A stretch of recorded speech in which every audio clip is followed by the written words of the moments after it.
Hello दोस्तों, कैसे हैं आप लोग। उम्मीद करते हैं आप लोग बहुत ही अच्छे होंगे और अपनी पढ़ाई में जी जान से जुटे हुए होंगे। और जैसा कि आपको पता है कि अभी हम लोग पढ़ रहे थे वर्ल्ड ज्योग्राफी, और वर्ल्ड ज्योग्राफी में भी हमने 7 महादेशों का जिक्र किए थे, जिसमें से एक महादेश को उठाएं, एशिया महादेश को। और एशिया महादेश के संबंधित जो भी बेसिक जानकारी था उसे मैंने आप लोगों को बता दिए। तो इसका फर्स्ट वीडियो में आप उसे आसानी पूर्वक देख सकते हैं। अब बात रहा ये मिलेगा कहाँ पे, तो मेरे चैनल को सबसे पहले आप सब्सक्राइब करेंगे और जाइए उसके प्लेलिस्ट में, और वहाँ से आप वर्ल्ड ज्योग्राफी का प्लेलिस्ट को ओपन कीजिए, वहाँ से उस वीडियो को देखें, क्योंकि उसमें हमने एशिया महादेश के पूरे संरचना, पूरे भौगोलिक जो दृष्टिकोण था, पूरे भौगोलिक अवस्थिति का वर्णन किए हैं। और पूरे विस्तार में लगभग 1 घंटे का वीडियो है, और उस 1 घंटे में एशिया महादेश का बारे में सारे प्रश्न, जितना भी प्रश्न आता है सारे का डॉट क्लियर। तो आज हम लोग बात किए थे क्या कि हमारा 7 महादेश है, उसमें से एक एशिया भी महादेश है जो कि विश्व का सबसे बड़ा महादेश है, और जनसंख्या और आकृति दोनों के आधार पर ये बड़ा है विश्व में। अब बात रहा, उसमें हमने जिक्र किया था कि पहले हम महादेशों के बारे में पढ़ते हैं, उसके बाद ये जो एशिया महादेश है इसके बारे में तो हमने पढ़ लिए। अब इसके अंतर्गत कौन कौन देश आता है इसको जानेंगे, और उस देश के बारे में भी विस्तार पूर्वक जानेंगे। तो इसके अंतर्गत सबसे पहले हम लोग आज बात करेंगे पाकिस्तान के बारे में। आप लोग नाम से वाकिफ होंगे, पाकिस्तान यानी एशिया महादेश के अंतर्गत आता है पाकिस्तान। आपसे प्रश्न पूछा जा सकता है कि पाकिस्तान किस महादेश के अंतर्गत आता है, एशिया महादेश के अंतर्गत आता है। तो आज पूरे पाकिस्तान के ऊपर चर्चा होगा। पाकिस्तान से जुड़े जो भी प्रश्न आपके एग्जाम में आएंगे वो सारे का डॉट क्लियर हो पाएगा। खास तौर पे नदियों से संबंधित जो क्वेश्चन आते हैं कि पाकिस्तान के क्षेत्र में कौन सा नदी प्रवाहित होती है और कौन से दिशा का वो वहाँ पे नदी प्रवाहित होती है, ठीक है। तो इसको सबसे पहले जानिए इसके बारे में, पाकिस्तान के बारे में, कि इसकी सीमा पश्चिमी में, इसकी सीमा पश्चिम में ईरान से लगता है, जबकि उत्तर पश्चिम में इसकी सीमा अफगानिस्तान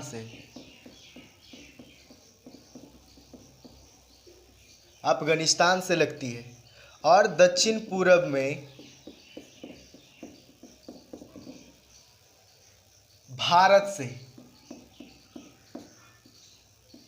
यानी पाकिस्तान की अवस्थिति की बात करें तो इसके पश्चिम में है ईरान, पाकिस्तान के पश्चिम में ईरान है, जबकि उत्तर और पश्चिम में है अफगानिस्तान, और दक्षिण और पूर्व में है हमारा भारत।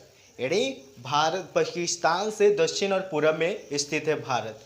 यानी कह सकते हैं कि ईरान है जो पाकिस्तान का पड़ोसी देश है, अफगानिस्तान भी, और भारत तो है ही क्योंकि हमारे भारत का ही हिस्सा था, हमारे भारत के ही अंश था पाकिस्तान, जो कि हमारे स्वतंत्रता प्राप्त होने के बाद ही, कुछ ही समय के बाद ही हमारे देश से ये, हमारे देश के विभिन्न हिस्सों को अलग करके इसको एक अलग देश की स्थापना कर दिया गया, ठीक है। तो ये जानेंगे आप लोग।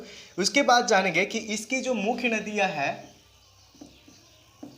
मुख्य नदी है जो सिंधु नदी है, और ये कैसी नदी है, तो दक्षिण वाहिनी नदी है।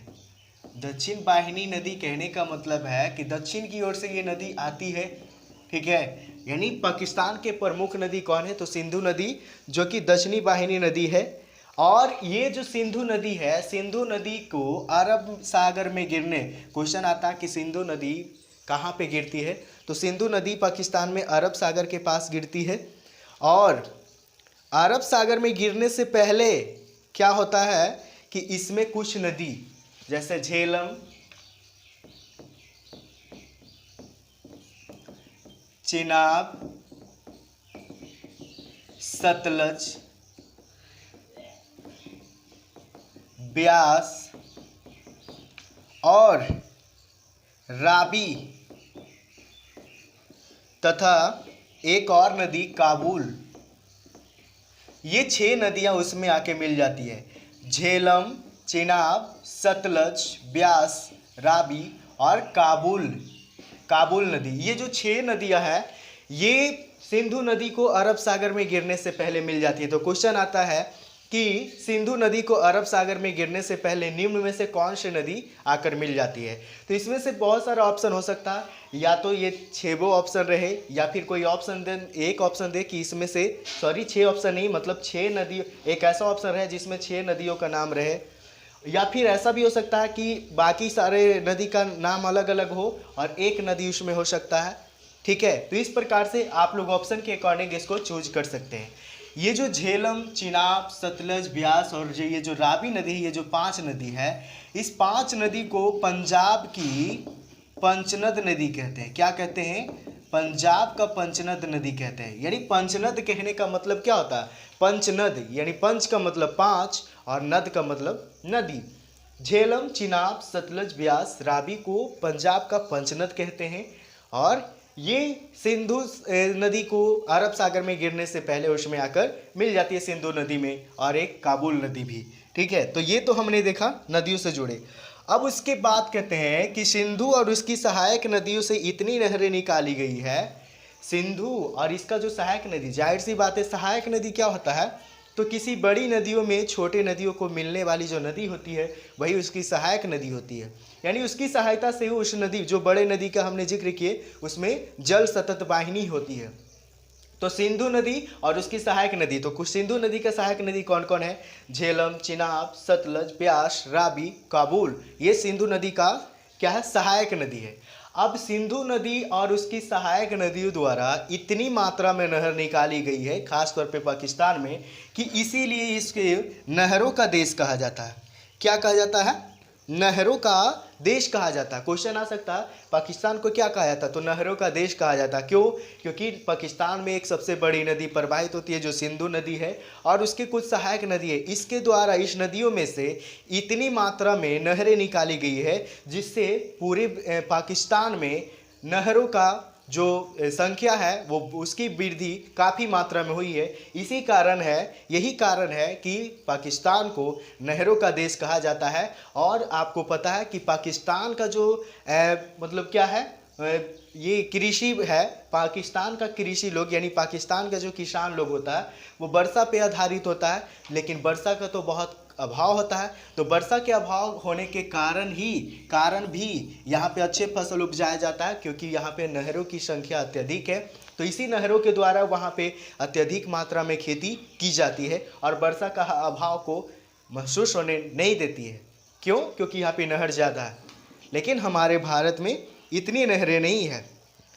अब कहता है यही कारण है कि वर्षा का अभाव होते हुए भी यह एक कृषि प्रधान देश है। हमारे भारत भी कृषि प्रधान देश है, लेकिन उसके मामले में पाकिस्तान है जो अव्वल नंबर पे है। ठीक है, अब सारे फसलों में नहीं, कुछ फसल में है जो पाकिस्तान में ही हमारे भारत का पाकिस्तान वाला जो हिस्सा था, जिसको विभाजित करके पाकिस्तान बना दिया गया। यानी कह सकते हैं कि पाकिस्तान में कुछ ऐसा मिट्टी है जहाँ पे ऐसा फसल उपजाया जाता है जो कभी भारत में नहीं, ऐसा फसल उतनी मात्रा में नहीं उगाई जाती है। अब कहता कि पाकिस्तान के जिस एरिया में सिंचाई की व्यवस्था नहीं है वहाँ ज्वार, बाजरा ये सब लगा दिया जाता है, और यहाँ का मुख्य रूप से अंगूर, सेब, अंगूर हो गया, सेब हो गया, बादाम, अंजीर, नारंगी, खजूर, यहाँ का मुख्य रूप से क्या है? ये फल है, प्रमुख फल है। पाकिस्तान का फल है ये सब प्रमुख। अब बात रहा क्या कि भारत में ये फल नहीं उत्पादित होता है, लेकिन इसकी मात्रा बिल्कुल कम होती है। जितना पाकिस्तान में होता है उससे आधा भी नहीं होता है यहाँ। और हमारे भारत में सेब वगैरह भी आता है तो कश्मीर से ही आता है, कश्मीर और हिमाचल प्रदेश से आता है। तो कश्मीर आपको पता है कि पाकिस्तान के एरिया का ही हिस्सा है, पाकिस्तान और भारत का एरिया दोनों का है। यानी कह सकते हैं कि पाकिस्तानी इलाके की तरफ है कश्मीर, इसीलिए ये माना जाता है कि पाकिस्तान में भी सेब वगैरह का अच्छे उत्पादन किया जाता है। अब कहता पश्चिमी क्षेत्र में, पाकिस्तान के पश्चिमी क्षेत्र में है बलूचिस्तान पठार। पाकिस्तान के पश्चिमी क्षेत्र में क्या है? बलूचिस्तान पठार। क्या है दोस्तों? पाकिस्तान के पश्चिमी हिस्सों में है बलूचिस्तान पठार, बलूचिस्तान का पठार, और उत्तर पश्चिम में है सुलेमान का पठार। उत्तर पश्चिम में है सुलेमान का पठार। पश्चिम में बलूचिस्तान का पठार और उत्तर में सुलेमान का पठार है ये। अब उसके बाद कहता है उत्तर पश्चिम में सुलेमान और हिंदू पर्वत श्रेणियों में स्थित है। सॉरी, यहाँ पे बता रहे सुलेमान पठार नहीं है, सुलेमान और एक और था, इसका नाम क्या था, हिंदू कुश। सुलेमान और हिंदू कुश, हिंदू कुश कोई नया नाम नहीं है, हमने कल भी इसके बारे में चर्चा किए थे, एशिया महादेश के अंतर्गत ही था। तो सुलेमान और हिंदू कुश दो पर्वत श्रेणी है, इसी पर्वत श्रेणी के बीच में है बलूचिस्तान का पठार।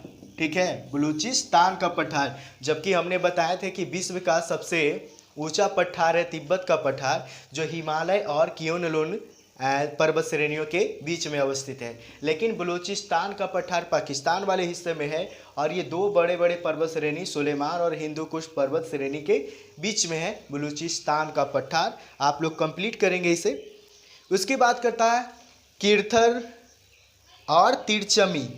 क्या दोस्तों, कीर्थर और तिरिचमी, नाम थोड़ा अजीब है, कीर्थर और तिरिचमी, ये दो पर्वत श्रेणी है। ये दो पर्वत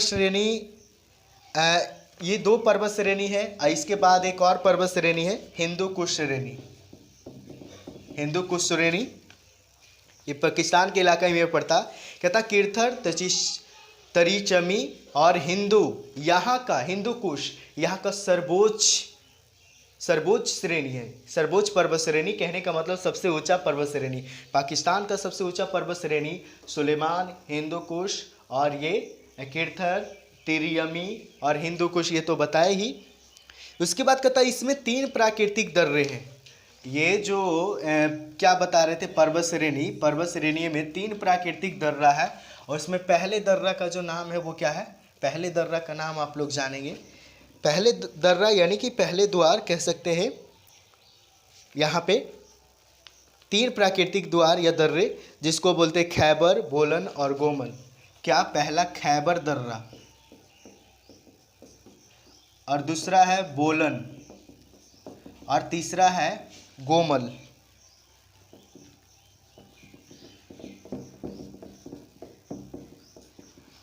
मार्कर का अभाव होने के कारण बात क्या है कि लॉकडाउन का ऐसा पहरा चल रहा है कि मार्केट में मार्कर और इंक मिलना भी बंद हो चुका है और घर से निकलना भी उचित नहीं है। तो इसीलिए घर पे जो कुछ बचा खुचा मार्कर था, ये 5-10 का मार्कर, 5-10 रुपये का मार्कर, उससे लिख रहे हैं तो ठीक से बोर्ड पे दिखाई भी नहीं दे रहा होगा। तो इसके लिए मैं आपसे क्षमा मांगता हूँ। आप लोग क्या करें, हम जो बोलते हैं उसे आप सुनने की कोशिश करें और उसे नोट करेंगे, क्योंकि आपको इन्फॉर्मेशन लेना है, ना कि मेरा लिखावट देखना। आप इन्फॉर्मेशन लीजिए और एग्ज़ाम क्रैक कीजिए, ठीक है, यही मेरा भी टारगेट है। देखिए, खैबर जो दर्रा है वो पाकिस्तान में है, बोलन दर्रा है जो पाकिस्तान में है, गोमल दर्रा है वो भी पाकिस्तान में है। तो आपसे क्वेश्चन है जैसे नाथुला दर्रा कहाँ है, जोजिला दर्रा कहाँ है, सिपिकीला दर्रा कहाँ है, ये सब दर्रा का नाम है ना। तो इसी तरीके से खैबर, बोलन, गोमल, ये 3 जो दर्रा है, बड़े बड़े दर्रा, ये पाकिस्तान में अवस्थित है, जो कि प्राकृतिक दर्रा है। अब उसके बाद आता है कि इसी प्रांत में वजीरिस्तान दुर्गम पगडंडियों वाला एक पहाड़ी इलाका है। वजीरिस्तान, इसी पहाड़ी इलाका में ये जो सुलेमान और हिंदू कुश और तिरियमी, कीर्थर, ये सब जो था, इसी पहाड़ी वाले क्षेत्र, इसी क्षेत्र में एक पहाड़ी इलाका है जिसका नाम है वजीरिस्तान दुर्गम पगडंडियों वाला एक पहाड़ी इलाका है। यानी बरीजिस्तान दुर्गम पगडंडियों वाला एक पहाड़ी इलाका है इसी प्रांत में, इसी जो क्षेत्र है, इसी क्षेत्र में। उसके बाद कहता जियारत घाटी, कहता जियारत जो घाटी है ये बलूचिस्तान में है। जियारत घाटी,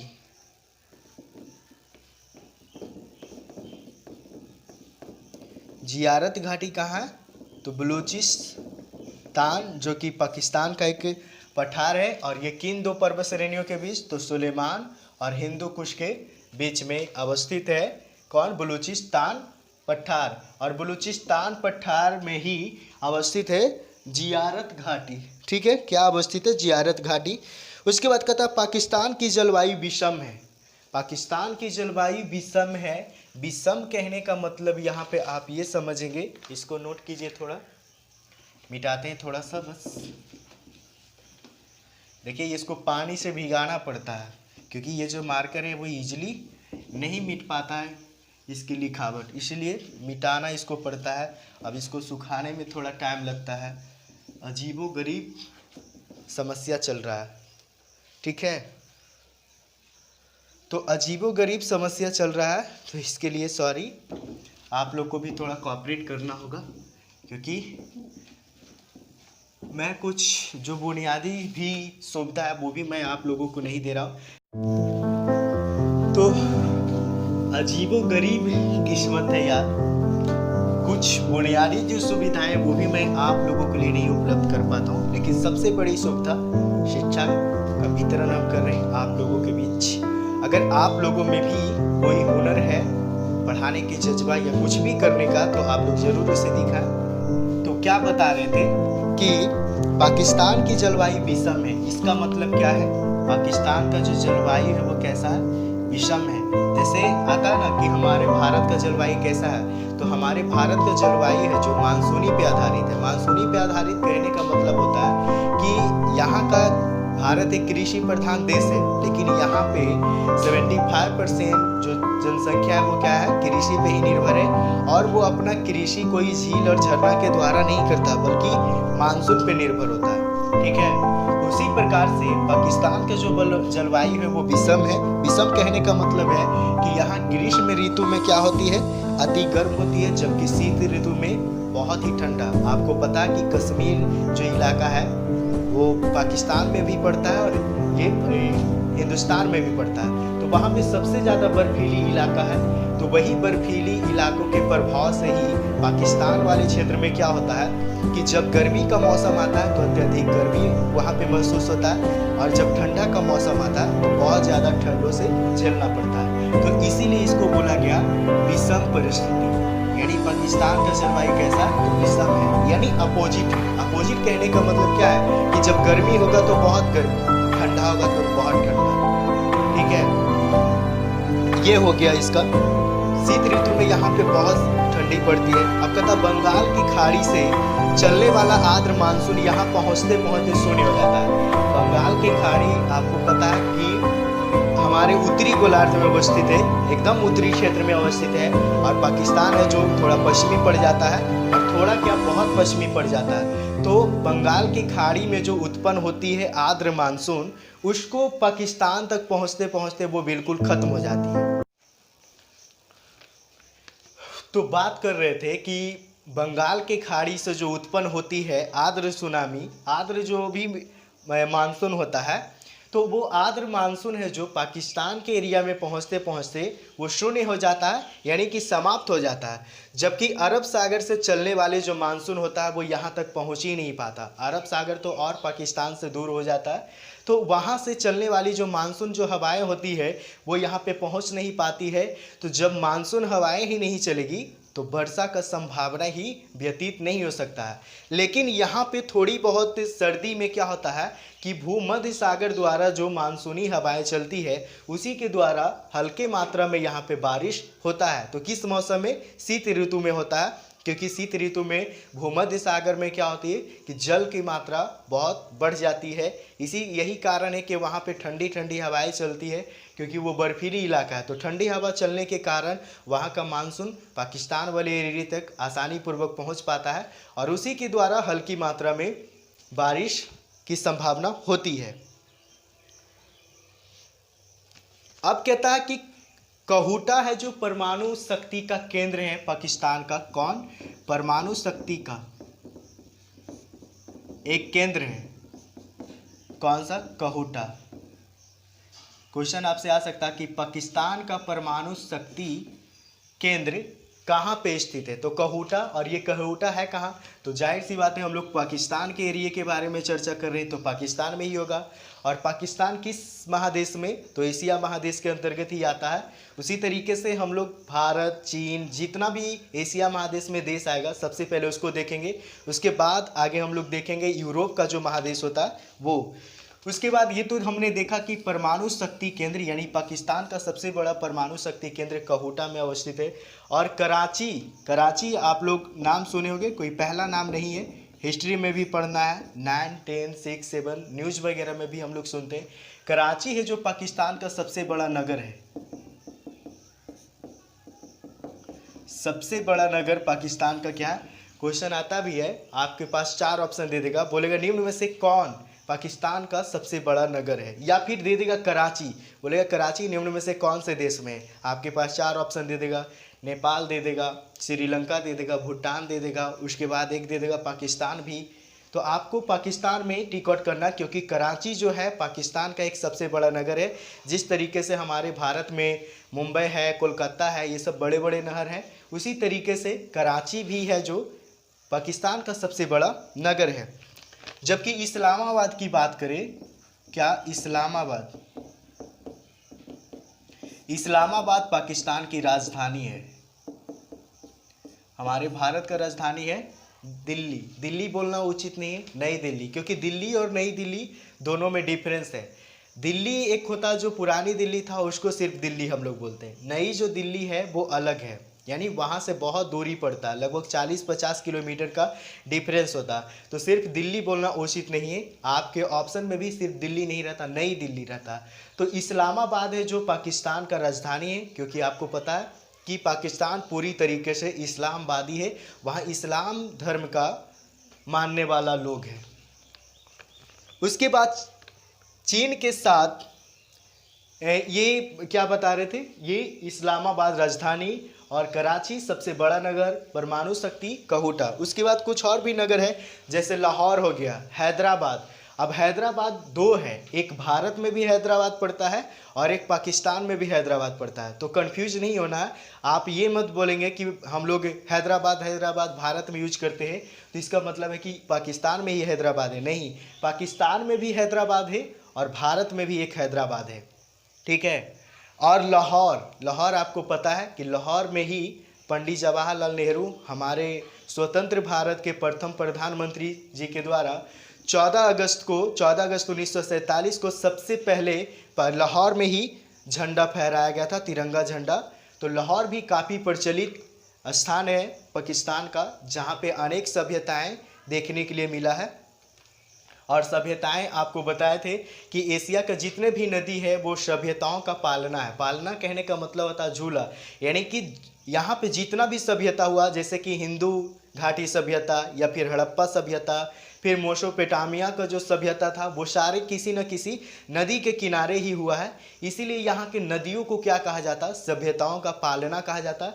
जबकि एशिया जो भूमि है, एशिया महाद्वीप को धर्मावलंबियों का आद भूमि कहते हैं। धर्मावलंबियों का आद भूमि कहने का मतलब है यहाँ सभी प्रकार का, हमारे विश्व में जितना भी धर्म है, सारे धर्म का लोग एशिया में रहती है, और वो भी बड़ी मात्रा में, चाहे इस्लाम हो, हिंदू हो, और भी सिख ईसाई जो भी यहूदी हो, जितना भी है सारे धर्म का लोग यहाँ पे है, और सबसे अधिक मात्रा में।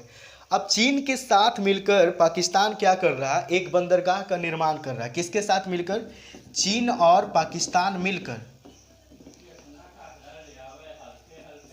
चीन और पाकिस्तान मिलकर क्या कर रहा है, एक है जो ग्वादर बंदरगाह का निर्माण कर रहा है। चीन और पाकिस्तान मिलकर क्या कर रहा है, ग्वादर बंदरगाह का निर्माण कर रहा है।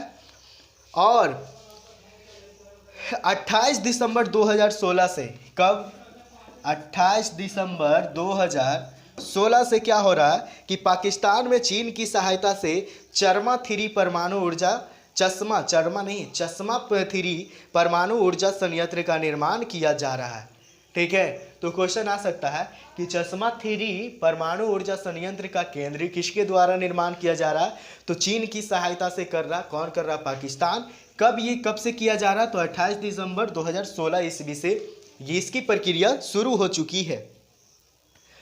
अब कहता है एक और बात है आप लोग कि सिंधु नदी पर ड्रेमर भाषा बांध, क्या ड्रेमर भाषा बांध, ड्रेमर भाषा बांध यानी कि ड्रेमर भाषा जो बांध है यानी डैम है, वो ये सिंधु नदी पे है। कहाँ पे बनाया जा रहा है? सिंधु नदी पे बनाया जा रहा है। का निर्माण भी चीन से किया जा रहा है, जो चीन और पाकिस्तान का आर्थिक गलियारा का मार्ग है। यानी चीन और पाकिस्तान का आर्थिक गलियारा इसको माना जाता है, किसको? ड्रेमर भाषा बांध का। यानी इसी के द्वारा चीन और पाकिस्तान एक दूसरे के देश में आवागमन करता है। ठीक है, तो इसका भी निर्माण किया जा रहा है चीन के सहायता से और पाकिस्तान वाले एरिया में किया जा रहा है। उसके बाद कहता पाकिस्तान में 15 मार्च 2017 को छठी जनगणना के अनुसार, क्या बताएं? 15 मार्च 2017 को छठी जनगणना के अनुसार 19 वर्षों के अंतराल के बाद, यानी 19 वर्षों के बाद, यानी 15 मार्च 2017 में क्या हुआ कि 19 वर्षों के बाद एक छठी जनगणना हुआ था। कहाँ? पाकिस्तान में हुआ था। इसके अनुसार बताया गया कि पाकिस्तान का जो जनसंख्या है वो 20.77 करोड़ है, जो कि पिछली जनगणना से 57% अधिक है। ठीक है, क्या हमने बताया कि 15 मार्च 2017 को छठी जनगणना, जो कि 19 वर्षों के अंतराल के बाद में किया गया, उस समय इसके अनुसार क्या बताया कि पाकिस्तान में 20.77 करोड़ जनसंख्या है, जो कि पिछले बार जो जनगणना किया गया था उससे 57% अधिक जनसंख्या है। यानी कहीं ना कहीं हम कह सकते हैं कि पाकिस्तान का भी जनसंख्या भारी मात्रा में बढ़ रही है। हर एक जनगणना के बाद यहाँ पे बहुत मात्रा में, बहुत परसेंटेज जनगणना का बढ़ रहा है। तो ये सारी बातें आप लोग क्या करेंगे? नोट करेंगे, और मुझे विश्वास है कि आप लोग को अच्छा लगेगा। बस थोड़ी सी ये कमी है कि लिखावट दिखाई नहीं दे रहा होगा, क्योंकि मार्कर मेरे पास ऐसा है जिससे ठीक तरीके से हम नहीं लिख पाते हैं, और ऐसे भी हम ज़्यादा लिखवाने की कोशिश नहीं करते, क्योंकि लिखा हुआ सिर्फ आपके कॉपी में शोभेगा, यानी कॉपी सजाने का काम करता है। आप माइंड में लिख लें, माइंड में ऐसा लिखें कि कभी नहीं भूलेंगे। अब ये सब प्रश्न याद करने की ज़रूरत नहीं है, आप माइंड में रखें। कभी भी प्रश्न आएगा, आपके ऑप्शन रहता, ऑप्शन के अकॉर्डिंग आप देख सकते हैं कि हाँ ड्रेमर भाषा बांध, आपको माइंड में आ जाएगा। ओ ये तो पाकिस्तान वाले इलाके में किया जा रहा है, कराची, ओ ये तो हम पढ़े पाकिस्तान वाले इलाके में। तो ये सबको माइंड में रखने की कोशिश करेंगे। रटना मना है, कोई भी चीज़, हमने आज तक किसी भी चीज़ों को नहीं बोला कि आप रट लीजिए, क्योंकि रटने से आप क्या कर सकते हैं? सिर्फ एग्ज़ाम क्वालिफाई करते हैं, आप अच्छे एजुकेशन नहीं ले पाते रटने से। तो कैसा लगा आज का हमारा क्लास बताइए आप लोग कमेंट में, और मुझे उम्मीद ही नहीं पूर्ण विश्वास है कि आप लोग को बहुत अच्छा लगा होगा। तो देखकर बताएंगे कमेंट में, और अच्छा लगता है तो चैनल को सब्सक्राइब तो करना बनता ही है, क्योंकि इससे आपको ही फ़ायदा होगा। आप जब चैनल को सब्सक्राइब करेंगे तो ही हमारे जो चैनल पे जो अपलोड किया जाता है एजुकेशन से जुड़े वीडियो, वो आप लोगों तक आसानी पूर्वक पहुँच पाएगा, अन्यथा उसका नोटिफिकेशन ही नहीं मिल पाएगा, तो मेरे और जो वीडियो है वो आप नहीं देख पाएंगे। तो ये सुविधा, अगर आप ये सुविधाओं का लाभ अब आप उठाना चाहते हैं तो चैनल को सब्सक्राइब कीजिए जल्दी, और शेयर करना तो फर्ज ही है, क्योंकि आपको अगर कोई सपोर्ट करता है तो आप भी उसे सपोर्ट करें। ठीक है, तो चलिए फिर मिलते हैं अगले क्लास में अपने अगले एजुकेशन से जुड़े वीडियो में। और ये पाकिस्तान के बारे में पूरी जानकारी अभी नहीं है, थोड़ी सी इसमें और बचा हुआ है, तो कुछ जो टॉपिक बचा हुआ उसको हम लोग कल देखेंगे। जैसे पाकिस्तान के एरिया में कौन कौन सा कृषि किया जाता, मात्र 5 मिनट का वीडियो और इस पे होगा, तो उसको हम कल देख लेंगे। ठीक है, क्योंकि आज मार्कर का अभाव होने के कारण अच्छी तरीके से नहीं लिख पा रहे हैं, तो कुछ पॉइंटों को लिखवाना उचित होता है, जिससे आपको काफ़ी फायदा हो सकता है उसे जब आप कॉपी में नोट करेंगे तो चलिए मिलते हैं अगले वीडियो में।